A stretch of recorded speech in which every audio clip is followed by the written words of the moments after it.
江戸の農家は自然農法だったのか、昔の暮らしに未来のヒントがある。導入。土と共に生きていた時代。最近、自然農法という言葉を聞く機会が増えました。農薬や化学肥料に頼りすぎず、自然の力を生かしながら作物を育てる、そんな考え方に改めて注目が集まっています。ですが実は、今から200年以上前の江戸時代、日本の農業にはすでに自然と共に生きる感覚がありました。もちろん昔の農業は決して楽ではありません。飢饉もあり、重労働でもありました。それでも土を生かし、自然の循環の中で暮らしていた人々の姿には、今の時代にも通じるヒントが静かに残されている気がします。今日は江戸時代の農業と現代の自然農法を比べながら、人は自然とどう向き合ってきたのか、そんなテーマを一緒に考えてみたいと思います。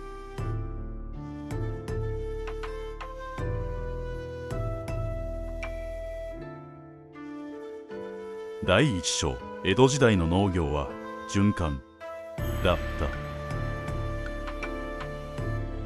江戸時代には今のような化学肥料はありませんでした。だから農民たちは自然の中にあるものを循環させながら生きていました。例えば落ち葉。山から集めた落ち葉は堆肥として畑へ戻されます。藁も無駄にはしません。燃やした灰も土へ返されていました。さらに人や動物の排泄物までも大切な肥料として利用されていたのです。現代の感覚では少し驚くかもしれません。ですが江戸の人々にとって捨てるものは少なく、自然の中を循環していく感覚が暮らしの中にありました。それは大量生産の農業ではなく、地域の中で回る農業だったのです。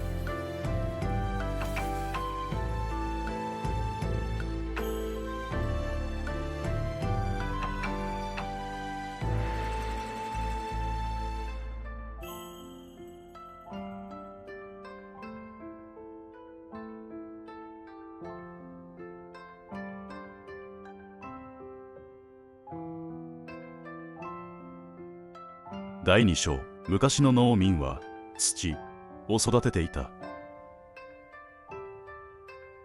現代では作物に肥料を与えて育てる感覚が強くなっています。ですが昔の農民たちはもっと土そのものを見ていました。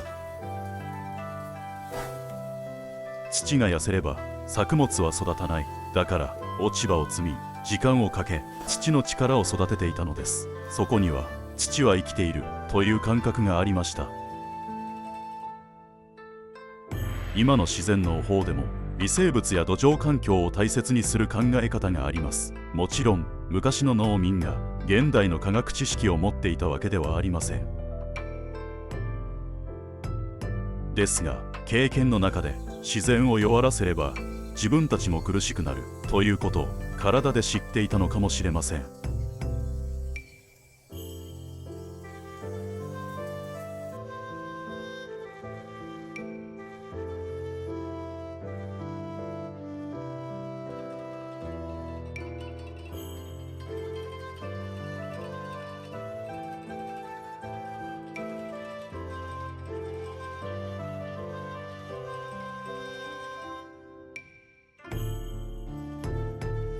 第3章、なぜ自然に近い農業だったのか。ではなぜ江戸時代の農業はここまで自然に近かったのでしょうか。それは自然に逆らえなかったからです。今のような大型機械もない、農薬もない。だから天候を読み、風を感じ、季節を見ながら生きていました。雨の匂い、空気の湿り、牛の動き、月の満ち欠け、そうした小さな変化を感じながら農業をしていたのです。おう、動いているな。刃を伝って上へ行く。つまり自然を支配するというより、自然に合わせながら生きるという感覚が今より強かったのかもしれません。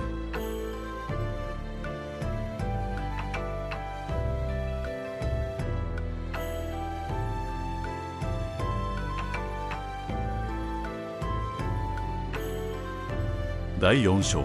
もちろん昔の農業は楽ではなかった。ただここで誤解してはいけないことがあります。昔の農業は決して理想的な世界ではありませんでした。不作になれば食べることも苦しくなる、飢饉も起きる、重い年貢に苦しむ農民もいました。今の農業のように機械で短時間に作業することもできません。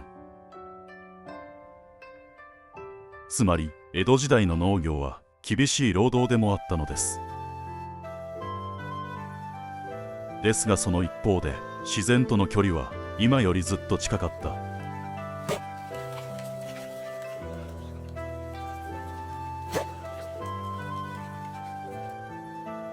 土の状態、季節の変化、雨のありがたさ、そうしたものを毎日の暮らしの中で感じていたのかもしれません。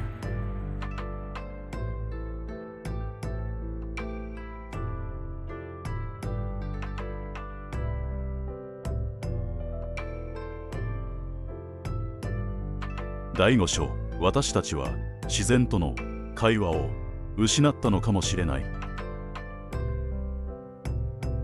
現代の農業はとても進化しました。大量に育てることもできる、効率よく作業もできる。それによって多くの人々の暮らしが支えられてきました。ですがその一方で自然を見る感覚は少しずつ薄れているのかもしれません。数字、効率、スピード、それらが優先される中で、土の匂い、風の変化、生き物の気配、そうした感覚が遠くなっている気もします。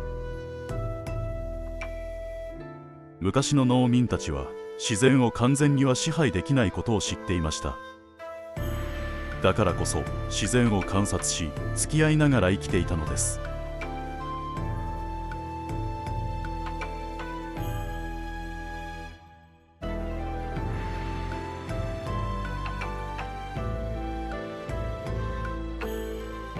最終章。未来の農業は自然へ戻っていくのかもしれない。自然農法とは単なる昔の農業ではないのかもしれません。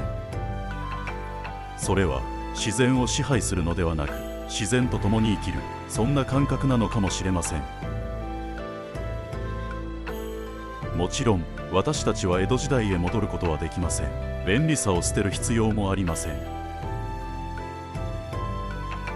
ですが昔の人々が持っていた自然を生かしながら暮らす知恵の中には、これからの時代を生きるヒントが静かに残されている気がするのです。